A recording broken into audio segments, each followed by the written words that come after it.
أعوذ بالله من الشيطان الرجيم بسم الله الرحمن الرحيم ربي زدني علما ربي يسر ولا تعسر وتمم بالخير صدق الله العلي العظيم সুপ্রিয় দর্শক শ্রোতা বন্ধুরা দেশে প্রবাসী পৃথিবীর বিভিন্ন প্রান্ত থেকে ইউটিউবের মাধ্যমে যারা আমার আজকের আলোচনা শুনছেন তাদের প্রত্যেককে ইসলামিক সম্ভাষণ রীতিতে স্বাগত জানাচ্ছি। আসসালামু আলাইকুম রাহমাতুল্লাহ। বন্ধুরা, প্রতিনিয়ত স্বাস্থ্য পুষ্টি সংক্রান্ত বিভিন্ন তথ্যপাত্র নিয়ে আপনাদের সামনে ভিডিও উপস্থাপন করি। তারই ধারাবাহিকতায় আজকে আলোচনা করব ডেঙ্গু জ্বর ও তার চিকিৎসা।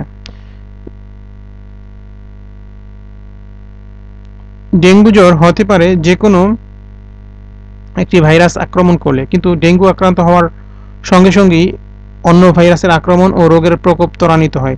তাই ডেঙ্গু জ্বরের 4 রকমের ভাইরাসের জন্য টেট্রাভ্যালেন্ট ভ্যাকসিন লাগে।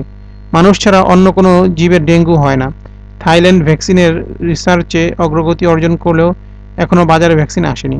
মশা, যেহেতু ভ্যাকসিন, তাই মশা ও তার লার্ভা বা ডিম নিশ্চিন্ত করাটাই আমাদের টার্গেট। মানে একেবারে নির্মূল করাটাই হচ্ছে আমাদের টার্গেট। এডিস মশা ডোমেস্টিক বা গৃহপালিত, দেয়ালের কোণে, দরজার ফাঁকে ও পর্দার ভাঁজে সেটে থাকে এডিস।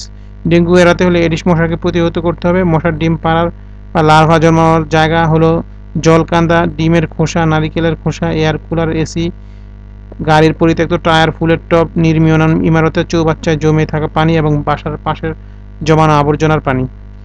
এই জন্য এডিস মশাকে পাত্র মশাও বলে। কোনো অবস্থাতেই এসব ছোট জলাধারে 5 দিনের বেশি পানি জমা থাকতে দেওয়া যাবে না, তাহলে মশা ডিম দিবে না, লার্ভা জন্মাবে না।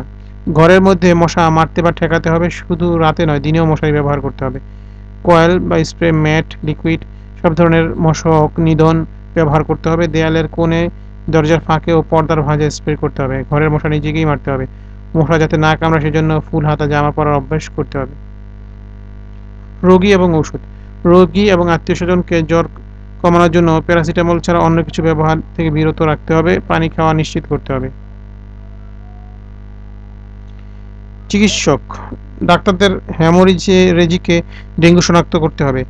রোগী শক সিন্ড্রোমে যাতে না যায় সেজন্য ব্লাড প্রেশার, প্রস্রাবের পরিমাণ ইত্যাদি দেখে মনিটর করতে হবে। অযৌক্তিক অতিরিক্ত চিকিৎসার জন্য জটিলতা যেন না বাড়ে সেদিকে খেয়াল রাখতে হবে।